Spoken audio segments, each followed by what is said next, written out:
Ang nakaraan, atin nang natunghayan ang tunay na kakayahan ng platoon leader pagdating sa labanan. At tuluyan na ring gumuho ang bubong ng istasyon, kung saan naroon si Hyunwook at ang reyna ng mga gagamba, kaya labis na lang ang pangangamba ng kanyang kasama. Kasalukuyan, bago pa man gumuho ang istasyon, ay naalala ni Hyunwook ang mga kaganapan sa nakaraan, kung saan sila ay nakatayo sa walang buhay na katawan ng malaking halimaw na nakahandusay sa kanilang harapan, at sa likod nito ay ang mga nakahimlay na katawan ng kanyang mga kasamahan. Kaya napasabi na lang siya na, sa operasyon na ito ay marami sa kanilang mga comrade-in-arms ang nawala, at nagdududa sa kanyang sarili kung karapat-dapat pa ba siyang maging leader nila. Tinitigan naman siya ng kanyang kasama ng walang halong pagdududa. Kanyang tinawag ang pangalan ng ating bida upang patigilan sa mga iniisip nitong hindi maganda. Pagalit niya itong sinabihan na isang kaawa-awang bata, at naiinis na tinanong kung magpapatuloy lang ba ito sa mga ganitong walang kwentang usapan. Karapat-dapat, sino ang magpapasya niyan?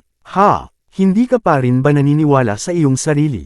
Habang hinahawakan ang damit nito, kung saan malungkot na lang na umiwas ng tingin ang ating bida. Bago pa man tuluyan na gumuho ang bubong ng istasyon, ay mabilis na tumayo ang halimaw at tumangala upang tignan ang mga nangyayari sa kanyang itaas. Samantala si Hyunwook ay tuluyan ng nanghihina, at kahit isang hakbang ay tila hindi na niyang magawa. Ang kanyang sistema ay muling nagbigay sa kanya ng babala, na meron na lang siyang 3% mana na natitira.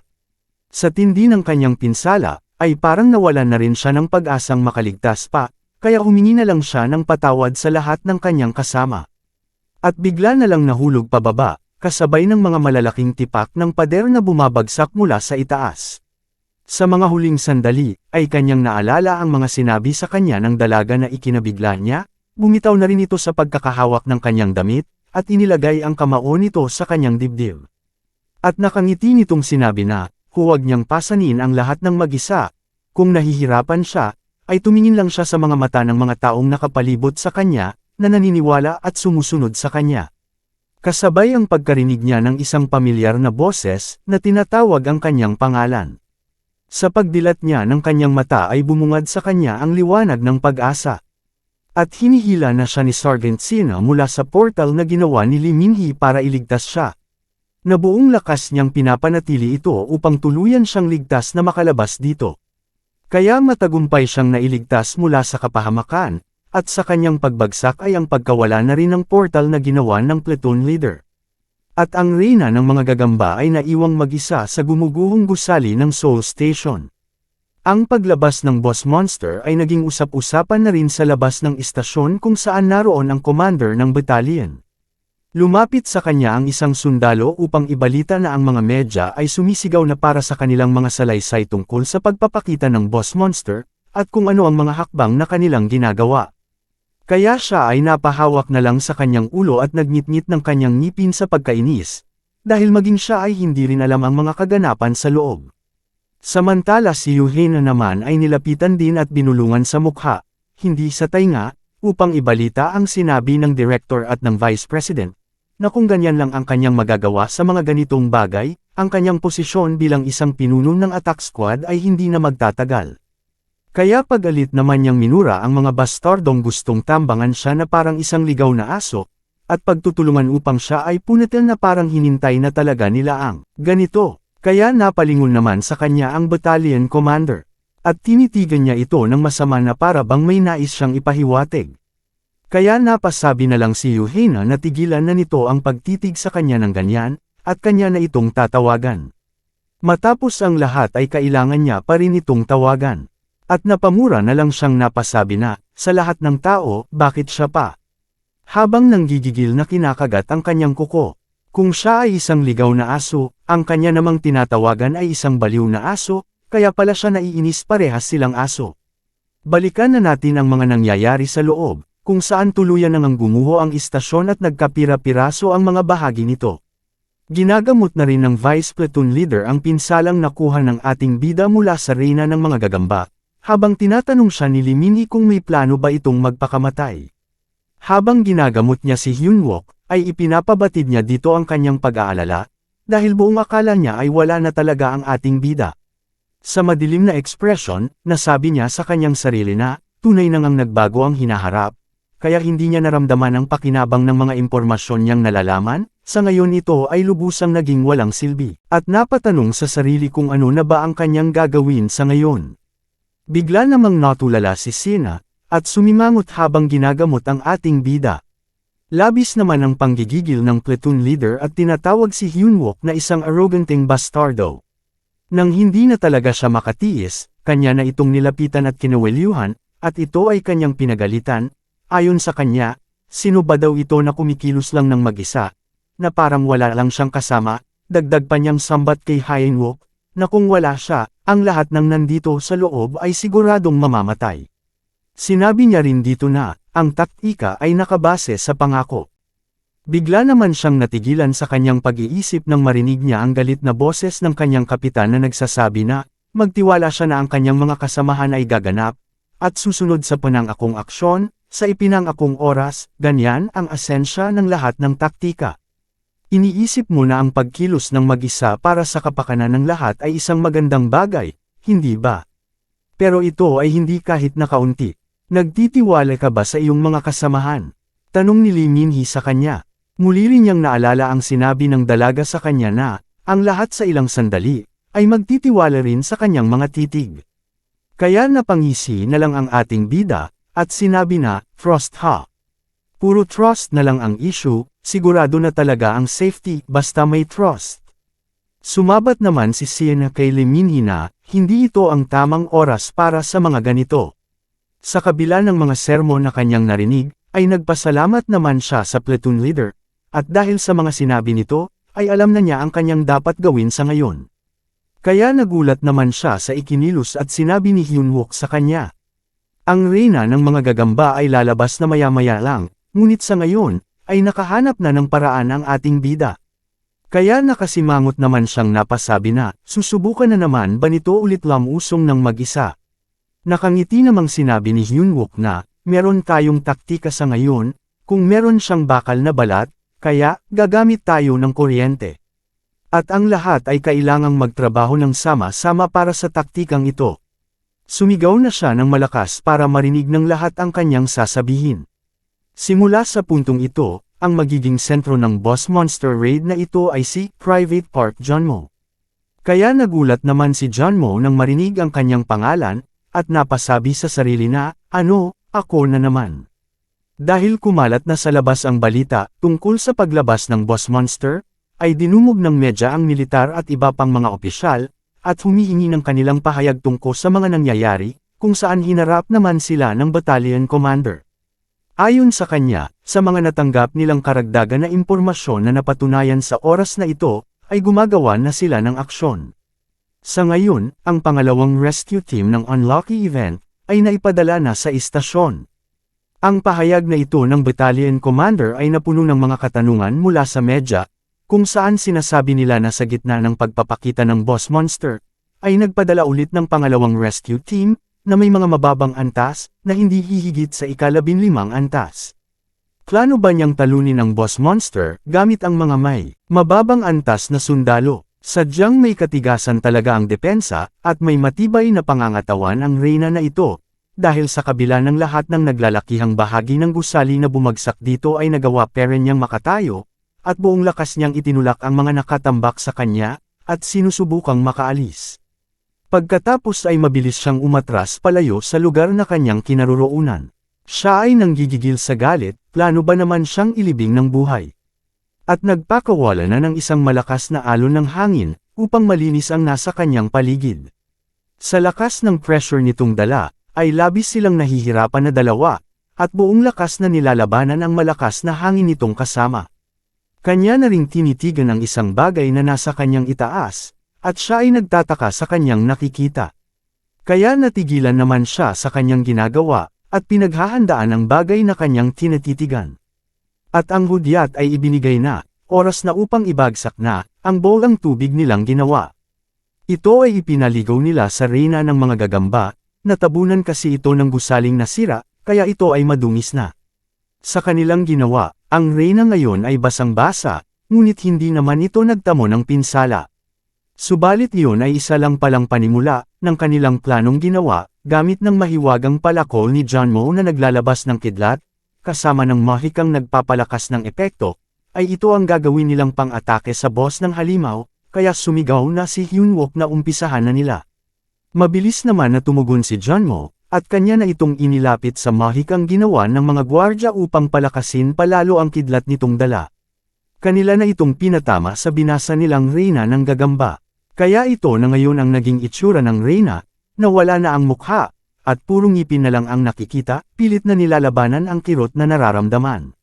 Si Park Junmo ay tumawag na sa ating bida, dahil parang siya ay nahihirapan na ring panatilihin ang kanyang ginagawa. Kaya kanya itong sinigawan na, kumapit ka lang muna, hanggang ang malaking mahikang yelo ay kanila nang may handa. Subalit sa kalagitnaan ng kanilang paghahanda, ay may bigla na lang na sumigaw na, itigil nila ang kanilang ginagawa. At ang kanilang pinaghirapan, ay bigla na lang nawala, dahil lahat sila ay nakaramdam ng matinding panghihina, at labis na pagkabalisa, na para bang may pumipigil sa kanilang paghinga. Maging ang platoon leader ay bahagya ring natigilan, at nabigla sa kanyang nakita. Kaya ang reyna ay muli na namang nakawala, dahil ang kanilang mahika na ginawa ay tuluyan ng nasira. Balikan muna natin si Battalion Commander na sinasagot ang mga katanungan ng media sa kanya, tungkol sa kanyang ipinadala na pangalawang rescue team. Ayon sa kanya, ang kanilang pinadala sa pagkakataong ito ay, binubuo ng isang S-rank na walang level restriction. Ito ay ang tinatawag na, The Fist King, Han Tae-san, at wala ng iba. At siya ang pumihil at sumire sa mga plano ng ating bida. Han Tae-san, isang S-rank player, at siya ay tinatawag ng lahat na, Fist King. Rank number 2 sa kanilang bansa, at rank number 9 sa buong mundo. Binati naman niya ang pagsusumikap ng mga pangkat ng ating bida, sa pagharap sa mas malakas na reyna. Ipaubaya na lang daw ang lahat sa kanya, at silang lahat ay mawala na. Umuwi na lang sila dahil yan na lang ang pakialam niya sa kanila. Nasabi naman ni Hyunwook na, dahil ang hinaharap ay talagang nagbago na, at ang mga impormasyon na kanyang nalalaman, ay hindi na maaasahan. At plano na niya sanang isuko ang reward na 5 oras ng nakalutang. Ngunit hindi niya inaasahan na, si Han Tae-san ay magpapakita sa tamang oras, kaya napangiti na lang siya habang ito ay kanyang tinatitigan. At sa kanyang nakaraang buhay, bilang isang S-rank player na walang mga restriction, ay nagawa nitong linisin ang dungeon, dahil ito ay dumating sa mga huling minuto. Gayon din ang gantimpala sa paglinis ng unlucky event, ay nagdala sa kanya upang siya ay tawagan na, undefeatable fighter. Simula nung napasa kamay niya ang secret item na, Mononon McLear's Secret Armor. Pero sa ngayon, ito ay mag-iiba na.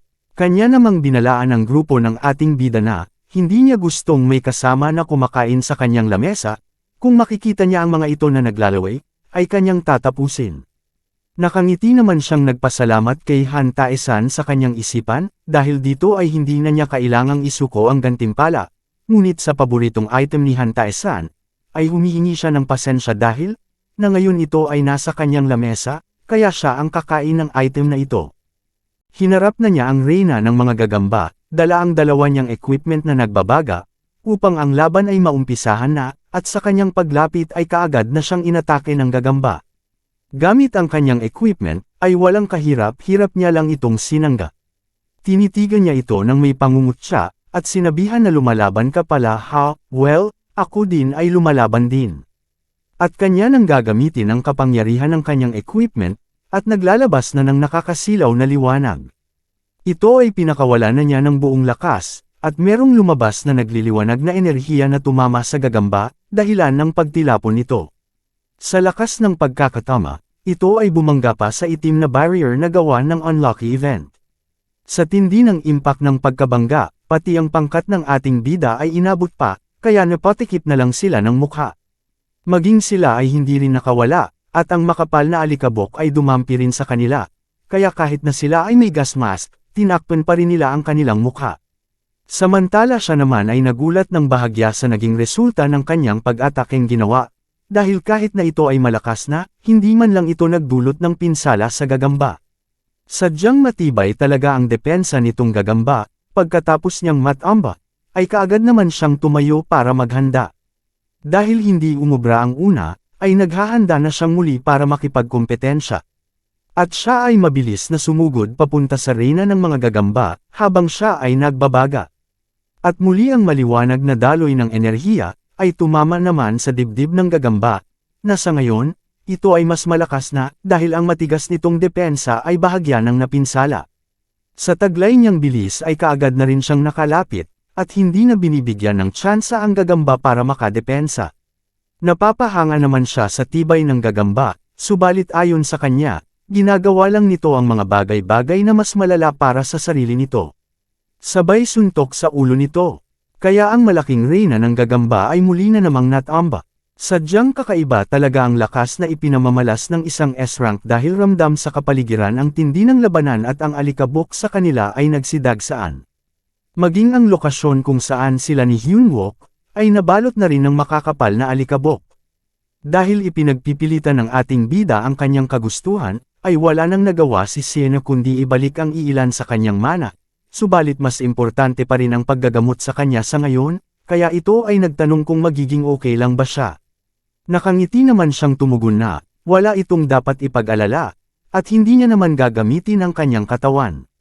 Hinawakan na niya ng mahigpit ang kanyang espada at tumalikod na, kaya tinitigan na lang siya ni Sienna ng may pangangamba. At bigla na siyang tumalon pababa sa lugar ng pinaglalabanan, habang ang platoon leader ay balak pa sana siyang pigilan.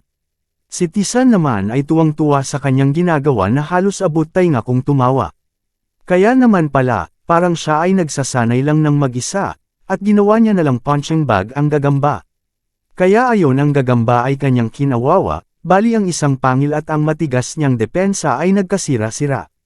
At may bigla na lang nagkaroon ng asul na malakidlat na enerhiya ang kumakapit sa armor ng gagamba.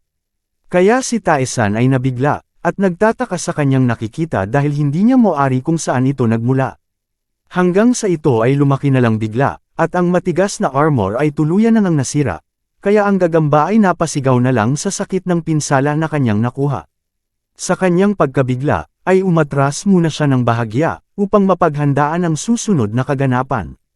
At ang may kagagawa ng kanyang nasaksihan ay walang iba kundi ang ating bida, na ginamit ang pinagmamalaki niyang metal smash na kasanayan. Dahil sa ginawa ni Tisan, ang armor ng gagamba ay nanghina, kaya sa pagkakataong ito ay nagawa na itong masira, habang silang dalawa ay nakatayo na sa harap ng kumakantang gagamba. Sa ginawa ng ating bida, ay hindi naman siya natuwa, at kanya itong minura habang tinitigan ng masama, kanya rin itong sinabihan na kung humihiling ba ito ng isang kamatayan, dahil ito ay kanya ng pinagsabihan na hindi niya gustong naglalaway sa kanyang hapagkainan. Kung saan seryoso naman niya itong tinitigan, at matapang niya itong sinagot na, kahit ba sa isang S-rank, hindi ba masyado itong immoral sa iyong kalakaran? Hindi naman niya nagustuhan ang kanyang napakinggan, kaya galit niya itong tinitigan at sinabi na, ano ang iyong sinabi, ako ay masyadong ano. Tumugon naman si Hyunwook na, ikaw ang siyang hamarang sa aming raid. Kaya napasabi na lang si Taesan na, kung wala ako, magagawa niyo ba itong matalo? Sino ba ang arroganting baliw na ito? Habang siya ay nagsasalita, pasimple namang gumagawa na ng isang hakbang si Hyunwook, at pinalipad na ang kanyang espada papunta sa reyna ng mga gagamba. Huli na ng kanyang nabatid na inaaliw lang siya ng ating bida upang maayos nitong may segowa ang kanyang plano, kaya galit niya itong minura at tinitigan ng masama, mabilis na rin itong sumunod sa lumilipad na espada, layuning maunahan sa pagpatay ng halimaw ang ating bida. Pasiga naman siyang sinabihan ng ating bida na, sila naman ang nagpakahirap para magtamo ito ng malaking pinsala, hanggang sa malapit na nila itong matalo, ngunit sa huling minuto bigla na lang siyang dumating, at umaakting na parang isang hero, kaya walang paraan na haayaan na lang niya itong nakawin. Dahil sa laki ng agwat ng kanilang mga kasanayan ay malapit niya nang maabutin ang espada na papunta sa kalaban, at buong lakas na siyang sumigaw upang ihanda ang sarili para sa isang pangwakas na atake, at nagawa na nga niyang mahabol ang espada, at papalapit na sila sa dambuhalang reyna ng mga gagamba. Basta usapang sigawan ay hindi magpapahuli ang bida natin dyan, handa rin siyang ibuhos ang lahat makuha lang ang bagay na kanyang inaasam, at sabay na nila itong tinamaan, sinuntok ni Taesan ito sa panga, samantala tumama naman ang espada ni Hyunwook sa dibdib ng gagamba. Sa lakas ng pagkakasuntok na ginawa ni Taesan, ito ay tumilapon paitaas. Kung saan kaagad niya naman itong sinundan layuning wakasan na ang kalaban. At ayon, mabilis na bumulusok pababa ang malaking gagamba, kasama ang malakas na nagbabagang enerhiya, na nagdulot ng malaking pagsabog, at malawakang pagkasira ng lupa. Kaya sa tindi ng puwersa, ang ating bida ay napadepensa, mula sa mga nagliliparang bato na sama-sama sa malakas na bug zone ng hangin, na tumatama sa kanya. At ang pulang sistema ay unti-unti nang nawawala, kasabay ng paglabas ng isang mensahe na ang boss monster ay natalo na, kaya ang lugar ay tuluyan ng naging malaya. Ang malaking itim na harang ay malapit na ring mawala, at ang istasyon ay atin nang nakikita. Kaya ang mga sibilyan ay tuwang-tuwa, dahil tuluyan na rin silang nakalaya, matapos matalo ang boss monster nang hindi aabot sa 5 minuto, simula nang nakapasok ang Fist King na si Tisan dito. At mabilis na sinalubong ng nag-aalalang anak ang mapagmahal na ina, matapos silang magkahiwalay ng biglaan na dalawa. Kaagad niya na rin itong kinamusta, at kung meron bang masakit sa kanya. Bilang sagot ay hinagkan na lang siya ng kanyang mapagmahal na ina. At ito ay kanyang pinapakalma, dahil batid niya na labis itong nag-alala sa kalagayan niya, at kaagad na humingi ng pasensya. Kaya ang anak ay umiyak na lang buhat na rin ng matinding kagalakan, at ang kanyang ina ay buhay niyang natagpuan. At silang dalawa ay nagyakapan na lang, nagpapakita ng kanilang hindi matutumbasan na pagmamahalan. Maging sa balita sila pa rin ang nakikita, hindi na ba? Sila nagsasawa, kanyang ibinalita ang nangyaring himala, dahil ang lahat ng naruroon sa loob ng istasyon, ay kompletong nakalaya. Ang pulang sistema ay muli na namang nagpakita. Sila ay binabati dahil nagawa nilang matalo ang boss monster na isang venomous ironclad, Spider Queen, at sila ay nakaligtas mula sa unlucky event. Ang gantimpala ay mapupunta sa mga nakaligtas, at ang ranggo ay matutukoy sa kanilang nagawang kontribusyon sa event, ang gantimpala ay ipapadala kaagad. Ang resulta ay nailabas na, ngunit bakit galit siya sa kanyang nakikitang sistema?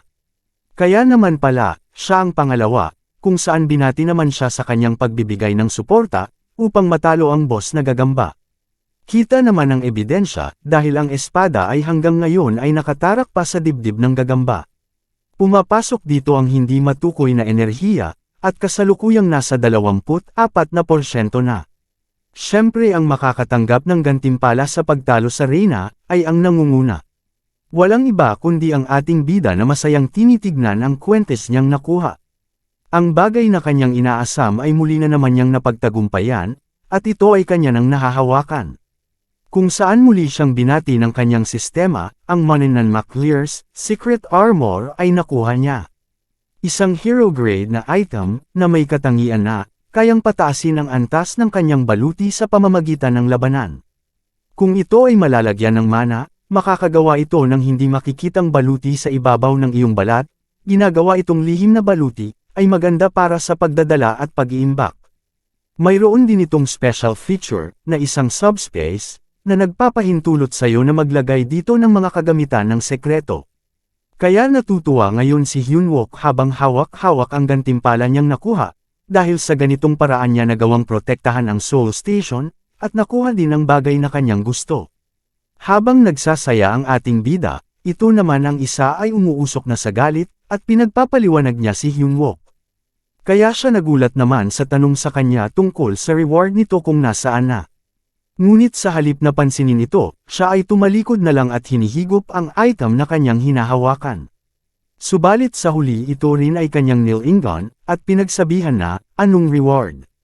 Kami ang nakapigil sa ikalawang alon at maging ang boss. Pasalamat ka na lang at nakuha mo pa rin ang ikalawang pwesto, kahit dumating ka na lang sa huling minuto. Pwede mong ipagpilitan ang iyong gusto, pero ang katotohanan ay hindi mo mababago. Kailangan ko pa bang ituro ulit sa iyo ang pamamaraan ng sistema? Sa pagpatay sa boss at nakakuha ka ng 7% na kontribusyon para sa event reward.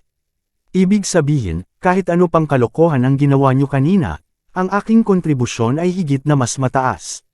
Hindi pa rin talaga niya matanggap ang kanyang pagkatalo, kaya parang sasabog na ito sa galit, dahil kahit siya ay nasa kalagitnaan pa ng kanyang 6 na buwang tahimik na pag-iinsayo, ay nagpunta pa rin siya sa gulong ito. Kaya ayon sa kanya, kailangan niya rin ng isang hero grade na item para bumalansi ang mga bagay-bagay. Kaya nanggigigil na niyang tinanong ulit ang ating bida na kung paano ito makakabawi. Ano kaya ang gagawin ng ating bida, dahil sa harap niya ay ang isang S-rank na nagbabaga, at malapit na rin itong magwala. Alamin natin iyan mga boss sa susunod na kabanata. Maraming salamat sa patuloy na pagsubaybay mga boss, sa susunod muli.